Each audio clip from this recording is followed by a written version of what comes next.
2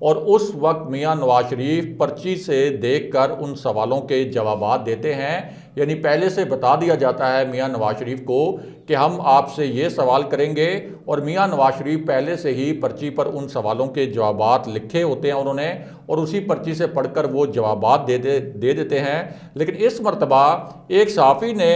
میاں نواز شریف سے ثاقب نثار کی جو مبینہ آڈیو سامنے آئی اس حوالے سے بھی ایک سوال کرنا چاہا، اور یہ جو صحافی تھے ان کا سوال غالباً یہ تھا، اور وہ غالباً یہ سوال کرنا چاہ رہے تھے کہ حکومت نے تو ثاقب نثار کی تقریروں کی وہ ویڈیوز بھی جاری کر دی ہیں جن سے پتہ یہ چلتا ہے کہ اصل میں جسٹس ثاقب نثار کی یہ آڈیو جعلی ہے۔ تو اس پر میاں نواز شریف کا کیا موقف ہوگا اور میاں نواز شریف کیا کہیں گے؟ لیکن لگتا ایسا یہ ہے کہ اگر آپ اس وقت کا ماحول دیکھیں کہ جس وقت یہ صحافی میاں نواز شریف سے یہ سوال کرنے کی کوشش کر رہے تھے، تو اس سے لگتا یہ ہے کہ شاید میاں نواز شریف کو پہلے سے اندازہ ہو گیا تھا کہ ان سے اس آڈیو کے جعلی ہونے پر بھی سوالات کیے جائیں گے، اور ظاہر ہے کہ جب ان سے یہ ٹیکنیکل قسم کے سوالات کیے جائیں گے تو میاں نواز شریف کے پاس ان سوالوں کا کوئی جواب نہیں ہوگا۔ اس لیے ہوا یہ کہ صحافیوں کے روکنے کے باوجود اور بار بار صحافیوں کی جانب سے درخواست کیے جانے کے باوجود میاں نواز شریف جلدی جلدی اپنی جو بیش قیمت بڑی چمچماتی قسم کی گاڑی ہے اس میں بیٹھے اور وہاں سے رخصت ہو گئے۔ لیکن یہاں ایک اور دلچسپ قسم کی صورتحال پیدا ہو گئی، اور وہ اس طرح کہ اسی وقت کے آس پاس اسحاق ڈار وہاں پر پہنچ گئے، اور اب کچھ صحافیوں نے ان سے بھی ثاقب نثار کی آڈیو کے متعلق سوالات کیے، جن پر اسحاق ڈار نے کچھ مضحکہ خیز قسم کے دعوے کرنا شروع کر دیے۔ یعنی وہ اسحاق ڈار جو پاکستان سے سابق وزیر اعظم شاہد خاقان عباسی کے طیارے میں خلاف ضابطہ اس طیارے کو استعمال کرتے ہوئے پاکستان سے فرار ہوئے تھے، اور اس وقت ان کا جو سٹیٹس ہے برطانیہ کے اندر وہ یہ ہے کہ انہوں نے خود کو سٹیٹ لیس ڈکلیئر کر رکھا ہے، وہاں پر انہوں نے سیاسی پناہ کی درخواست دی تھی، اور ذرائع کا کہنا یہ ہے کہ اس وقت جو اسحاق ڈار کا سٹیٹس ہے وہ یہ ہے کہ ان کی سیاسی پناہ کی درخواست منظور ہو چکی ہے۔ اب اسحاق ڈار سے جب جسٹس ثاقب نثار کی اس مبینہ آڈیو کے متعلق سوالات کیے گئے تو انہوں نے کیا 3 جوابات دیے اس کے متعلق آپ کو مختصراً بتاتے ہیں۔ ایک تو اسحاق ڈار کا کہنا یہ تھا کہ میاں نواز شریف کی بے گناہی کے جتنے شواہد آ چکے ہیں دنیا کے کسی ملک میں اگر اتنے شواہد آ چکے ہوتے تو پھر میاں نواز شریف اور مریم نواز کے خلاف جو فیصلے ہوئے ان کو اب تک ہوا میں اڑا دیا جاتا، یعنی میاں نواز شریف اور مریم نواز کی جو نااہلیاں ہیں ان کو ختم کر دیا جاتا، اور انہوں نے پورا ماحول بنانے کی کوشش کی کہ کسی طریقے سے عدالتیں میاں نواز شریف اور مریم نواز کی نااہلی کے فیصلے واپس لے لیں۔ اس کے بعد اسحاق ڈار نے سپریم کورٹ پر حملہ کیا، اور انہوں نے یہ کہا کہ پہلے جج ارشد ملک کی ویڈیو آئی، حالانکہ جاننے والے جانتے ہیں کہ جج ارشد ملک ایک حلف نامہ دے گئے تھے، اور اس حلف نامے میں انہوں نے کہا تھا کہ انہیں نون لیگ نے بلیک میل کیا، اور ایک کمپرومائز سچویشن میں ان کی ویڈیو ریکارڈ کروائی گئی، لیکن اسحاق ڈار نے اسی ویڈیو کا حوالہ دیا۔ پھر انہوں نے رانا شمیم کے جو بیانی حلفی ہے اس کا حوالہ دیا، حالانکہ رانا شمیم کا جو بیان حلفی ہے وہ مکمل طور پر ایکسپوز ہو چکا ہے، مکمل طور پر جھوٹ ثابت ہو چکا ہے، اور ساتھ ہی انہوں نے ثاقب نثار کی آڈیو کا حوالہ دیا جو کہ اب جعلی ثابت ہو چکی ہے۔ اور ان 3 حوالوں کے آپ کہہ سکتے ہیں کہ بنیاد پر اسحاق ڈار نے یہ الفاظ استعمال کیے کہ ہماری عدالتیں بدنیتی سے کام کرتی ہیں۔ ساتھ ہی انہوں نے یہ بھی کہا کہ جس کمپنی نے ثاقب نثار کی ویڈیو کا فورنزک آڈٹ کیا ہے میں نے اسے گوگل پر چیک کیا ہے۔ اسحاق ڈار یہ کہتے ہیں کہ میں نے اس کمپنی کے متعلق گوگل پر سرچ کیا ہے، یہ کمپنی بہت کریڈیبل ہے، اور ہماری عدالتوں کی بدنیتی کی وجہ سے بدقسمتی سے ہم اب تک انتظار کر رہے ہیں کہ میاں نواز شریف اور مریم نواز کے کیسز ختم کر دیے جائیں، لیکن یہ جو عدالتیں ہیں یہ کوئی جواب نہیں دیتی۔ لیکن یہاں اہم ترین بات یہ ہے کہ اسحاق ڈار ثاقب نثار کی جس آڈیو کی فورنزک آڈٹ کی بات کر رہے ہیں وہ پہلے ہی غلط ثابت ہو چکا ہے. یعنی یہ ثابت ہو چکا ہے کہ یہ جو فورنزک آڈٹ کیا گیا تھا جس میں یہ دعویٰ کیا گیا تھا کہ یہ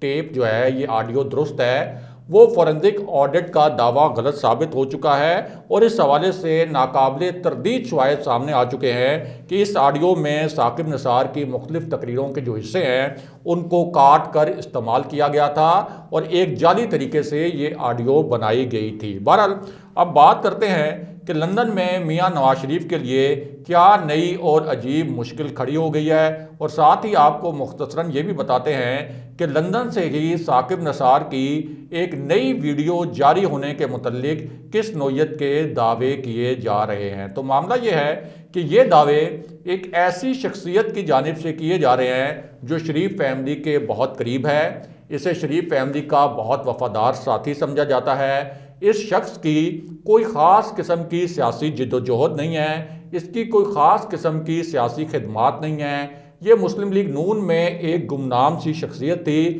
لیکن یہ جو شخص ہے یہ آپ کہہ سکتے ہیں کہ ایک ذاتی ملازم کے طور پر شریف فیملی کے لیے کئی خطرناک کام بھی کر چکا ہے. اور اب یہ اتنا اوور کانفیڈنٹ ہو چکا ہے اور اس کا اعتماد اتنا زیادہ بڑھ چکا ہے کہ اس شخص نے مسلم لیگ نون کے سیکرٹری جنرل احسن اقبال، جن کی بہرحال نون لیگ کے لیے ایک سیاسی جد و جہد ہے، ان کو ٹویٹر پر سر عام شٹ اپ کال دیتے ہوئے یہ کہا تھا کہ آپ کون ہیں، آپ کو تو کوئی جانتا بھی نہیں، آپ کا نام کیا ہے، اور آپ کو ہمیں کوئی بھاشن وغیرہ دینے کی ضرورت نہیں ہے. تو اس سے بھی آپ اندازہ لگا سکتے ہیں کہ اس شخص کا جو کانفیڈنس ہے اس کا لیول کیا ہے. اور احسن اقبال کو شٹ اپ کال دینے کے باوجود مسلم لیگ نون نے اس شخصیت کے خلاف کسی قسم کی کوئی کارروائی نہیں کی، کیونکہ ان کو معلوم ہے کہ اس شخصیت سے وہ بڑے خطرناک قسم کے کام لیتے ہیں اپنے ذاتی ملازم کے طور پر. اور یہ جو شخصیت ہے یہ اصل میں مرحوم جج ارشد ملک کے جو ویڈیو سکینڈل تھا اس میں بھی ملوث تھی. اس کیس میں یہ شخص پاکستان میں مطلوب بھی تھا اور یہ شخص لندن میں ہر وقت میاں نواز شریف کے ساتھ نظر بھی آتا ہے. آپ اکثر دیکھتے ہوں گے کہ میاں نواز شریف جب بھی اپنی رہائش گاہ سے باہر نکلتے ہیں تو یہ شخص ان کے ساتھ موجود ہوتا ہے اور یہی شخص ان کی گاڑی کا دروازہ کھولتا ہے اور دروازہ بند بھی کرتا ہے اور خود کو ظاہر کرنے کی کوشش کرتا ہے کہ میں آپ کا ایک ذاتی خدمتگار ہوں اور بہت تابعدار اور فرما بردار ہوں. اور یہ جو شخص ہے اس کا نام ہے ناصر بٹ، جو پہلے بھی ایک ویڈیو سکینڈل کا مرکزی کردار تھا. اور اب اس شخصیت نے دعویٰ یہ کیا ہے کہ میاں نواز شریف کے حق میں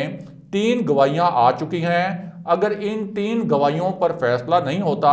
تو چوتھی گواہی بھی جلدی آنے والی ہے جسے کوئی نظر انداز نہیں کر سکے گا. اس کے بعد ناصر بٹ نامی یہ شخص جو ہے یہ کہتا ہے کہ چوتھی گواہی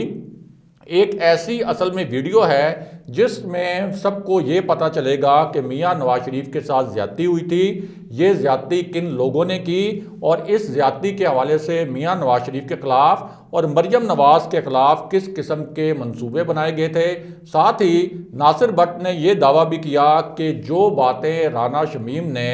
اپنے حلف نامے میں کہی تھیں، یعنی وہ حلف نامہ جو جھوٹا ثابت ہو چکا ہے، جو ایک فراڈ ثابت ہو چکا ہے، اس کے متعلق اب ناصر بٹ کا یہ کہنا ہے کہ جو نئی ویڈیو آ رہی ہے جسٹس ثاقب نثار کے متعلق اس میں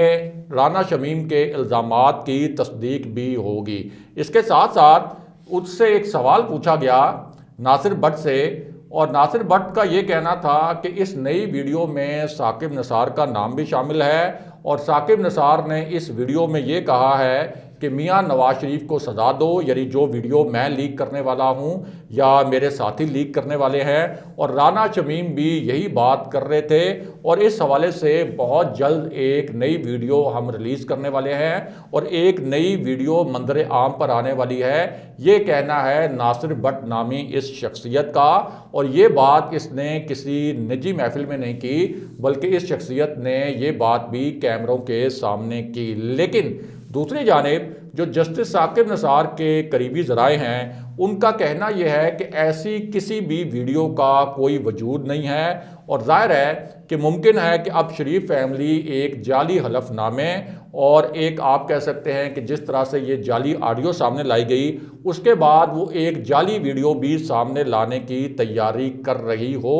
مگر اس معاملے میں ایک ٹوسٹ بھی ہے، اور وہ ٹوسٹ یہ ہے کہ لندن میں حسین نواز، میاں نواز شریف اور شریف خاندان کے جو دیگر ارکان ہیں ان کے متعلق ذرائع یہ کہتے ہیں کہ وہ بہت زیادہ ڈسٹرب ہیں اور بہت زیادہ دل برداشتہ ہیں کہ ثاقب نثار کی آڈیو کے معاملے میں بھی اسی طرح کی کوتاہی ہوئی جس طرح کی رانا شمیم کے جھوٹے حلف نامے کے معاملے میں ہوئی تھی، یعنی جسٹس عامر فاروق کے متعلق جس وقت کا الزام لگایا گیا اس وقت جسٹس عامر فاروق مریم نواز کی اپیلوں کی سماعت ہی نہیں کر رہے تھے، اور اس آڈیو میں بھی یعنی ثاقب نثار کی آڈیو میں بھی ثاقب نثار کی تقریروں کے حصے شامل نہیں کرنے چاہیے تھے۔ یہ اب شہباز شریف، مریم نواز اور میاں نواز شریف کا خیال ہے، کیونکہ ان کو اب یہ لگ رہا ہے کہ جس طریقے سے یہ آڈیو جعلی ثابت ہوئی ہے اس سے الٹا میاں نواز شریف کا جو بچا کچا بیانیہ تھا وہ بھی زمین بوس ہو گیا ہے، اور یہاں بہت اہم بات یہ ہے کہ خود لیگی ذرائع یہ کہہ رہے ہیں،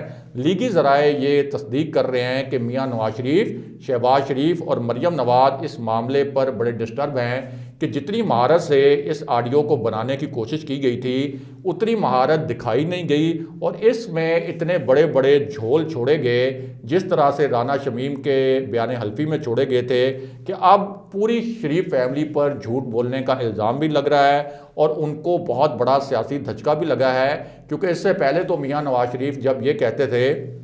کہ ان کو اسٹیبلشمنٹ نے نشانہ بنایا ہے یا عدالتوں نے اسٹیبلشمنٹ کے کہنے پر نشانہ بنایا ہے، تو شاید اس وقت کچھ لوگ ان کے اس بیانیے پر بلیو کر لیتے، لیکن اب جس بھونڈے طریقے سے یہ جعلی حلف نامہ سامنے لایا گیا اور یہ جعلی آڈیو سامنے لائی گئی اس سے ناقابل تلافی نقصان پہنچا ہے میاں نواز شریف اور مریم نواز کے بیانیے کو۔ اگلے پروگرام تک کے لیے خدا حافظ۔